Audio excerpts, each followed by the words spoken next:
Massive thanks to our friends over at Game.Press for providing us a review copy of this game for review purposes. Thanks, gang.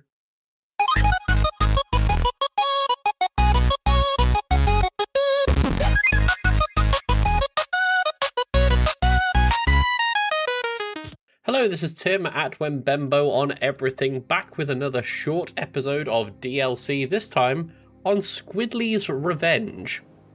Developed and published by Howling Wolf Games, it's a fast-paced underwater roguelike where a squishy squid with divine powers steals enemy weapons to take on the Lord Azure and his abyssal cult. Chaos, crustaceans, and cartoon violence await. I didn't know what to expect from this game after watching the intro cutscene. It kind of reminded me of the Putt Putt series of games for those who remember that.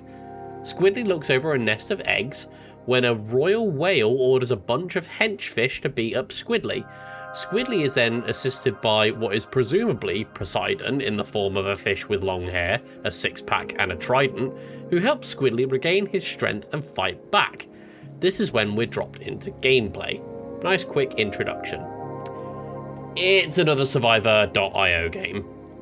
I know that's an oversummarization, and I try to go into these DLC episodes as blind as possible so I can have as little bias to ensure that I'm being as fair as possible.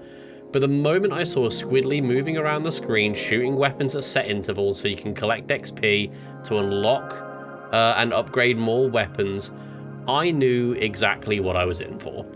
You move around the map, you use weapons at set intervals, collect XP, unlock more weapons or upgrades for the weapons you already have, rinse and repeat until the waves of enemies get too much for poor little Squidly. However, what Squidly's Revenge does over other Survival.io titles is boss fights. There are boss fights every 10 waves, and beating this boss will reward you with a boss-specific weapon. Be that a punching mantis's boxing glove that clears the entire screen for you, a dismay ray, a ray of dismay, or a saddening light that you pick up after killing an emo anglerfish boss. There's lots of creativity in these weapons, and based on the wave counter, I'm assuming there are 8 bosses. There may be more to that, but the best I ever got was wave 38 out of 80. This game can get pretty hard pretty quick. I like to think I'm not too bad at these Survivor games, and I know a bad workman blames their tools, but I really can't help but think that the performance these weapons had on the game let me down here. And I don't mean in an actions per minute perspective. Some weapons had an active detriment on the game's playability. For example, I was running this initially at about 144 frames per second. I'm assuming that's what the game is capped at. This is certainly what my Steam in-game FPS counter showed to be the top end of a not so demanding game, graphically speaking. However, each time I got a new weapon and it fired, the performance would take a hit.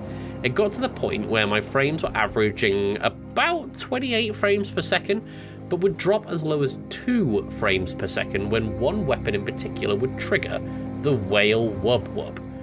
This doesn't appear to be a particularly taxing title to play, so I have to put this down to bad optimization, and it depends on the unlocks that you have, and how many of them. Further to this, it's a much smaller nitpick. There's simply not enough enemy variety in the game for me to keep the waves between bosses interesting. There's sharks, a gunfish that seems to stretch and use the bayonet part of the gunfish to attack, and there's some pufferfish that chase you and explode. Then there's this other fish with a long snout that seems to shoot the holy light of deities. Those last ones are way too powerful for how often you encounter them in the early game.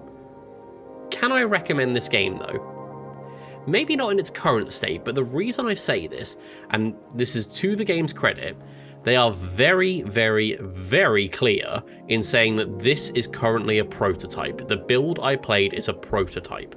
Even in the menu, the version I had said Prototype V1 along the bottom in a large, isolated box. It's unmissable. I would hope the team at Howling Wolf Games are able to address these issues, and you know what?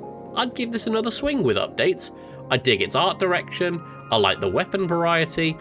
It just needs some performance improvements and maybe a little more variety in the enemies, and you know what? You've got a solid game. You've got something decent here. Post-production Tim here, as a bit of a peek behind the curtain. What I normally like to do with these DLC episodes is when I'm picking the music for them, I'll go into the game and just let the menu run and record that as the music. Squidly's Revenge, after the first time I played it, played fine. This time though, when I've gone to go and record the music, it now crashes on launch. It just seems to not boot. I've tried reinstalling, I've tried verifying the integrity of the game's files. It's not exactly a big game. Can't seem to get it to boot. Take that for what you will. There just needs to be some minor improvements and some major improvements on a performance level. This has been Tim, @WhenBembo on everything, and I'll see you next time.